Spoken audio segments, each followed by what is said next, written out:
Okay, we're going to go over energy problems. The first formula is kinetic energy, and it is 1/2 mv squared. M is mass, v is velocity. So, the example for kinetic energy is on page 448, but I will read it to you. A 0.1 kilogram bird is flying at a speed of 8 meters per second. What is the bird's kinetic energy? So they've given us the mass and the speed. So we've got 1/2. The mass is 0.1. The speed is 8. 8 squared is 64 times 0.1 is 6.4. Half of 6.4 is 3.2. Energy is measured in joules, just like work. So that's the formula for kinetic energy. You'll have a few practices on that. Potential energy equals mgh, mass times gravity times height. The example for this one is on page 449. I will send you some text on that. Okay, so this is a woman on a diving board. She's got a mass of 50 kilograms. The diving board is 10 meters high. So 50 kilograms is the height, the mass. Gravity is 9.8. The height is 10. So we could do 9.8 times 10 is 98. 50 times 98. And we get an answer of 4,900 joules. Okay, so that's potential energy. And the last type of problem is conservation of energy. And let's just write the formula down here. So in a system, the total energy is going to remain constant. So when this woman is standing up on the diving board, she's got 4,900 joules of energy. If she dives into the water, that potential energy is going to be converted to kinetic energy. So she's standing still here and she's got height. She's standing on the diving board.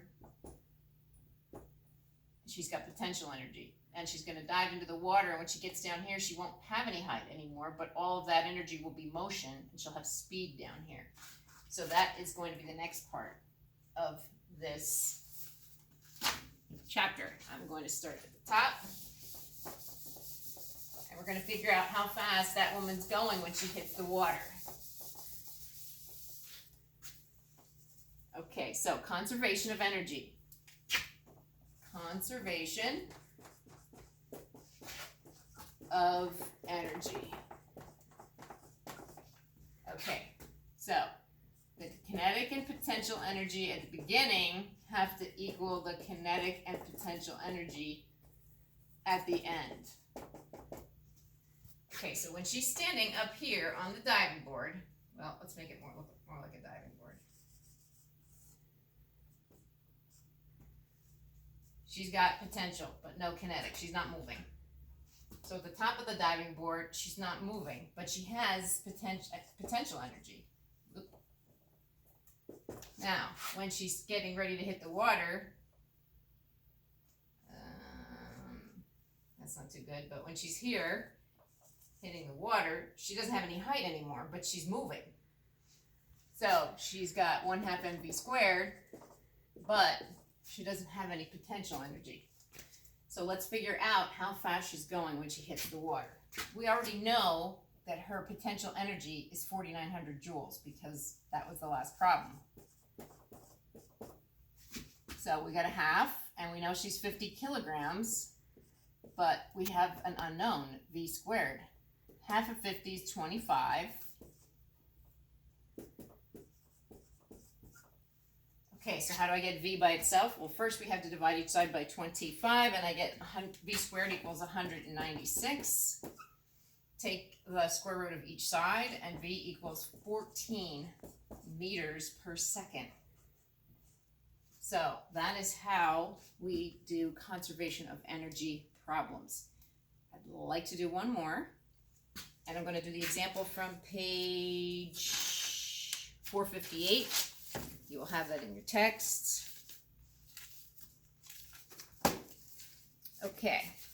Let's erase this.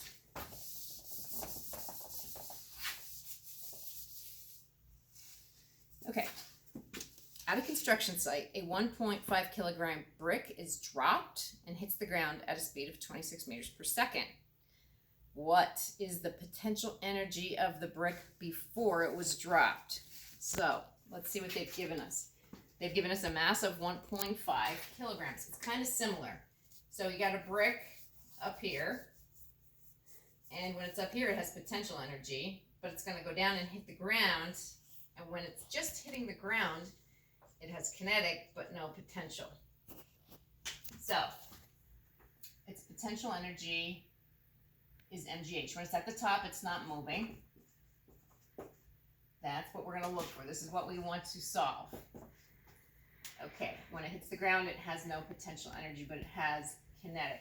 And they told us that it is moving at 26 meters per second when it hits the ground. So 1/2 mv squared. 1/2, it's a 1.5 kilogram brick, and it's hitting the ground at 26 meters per second. That velocity is going to get squared. So the question was, what's the potential energy of this brick before it's dropped? So we squared 26. 26 squared is 676 times 1.5 divided by 2, and it's 507 joules potential energy. What could we solve for is we could figure out the height it was dropped from. 507 joules equals mgh. We know the mass of the brick was 1.5. We know gravity is 9.8. So we could solve for the height. 9.8 times 1.5 is 14.7. If I divide each side by 14.7, I get the height as about 34.5 meters. Okay, that's energy.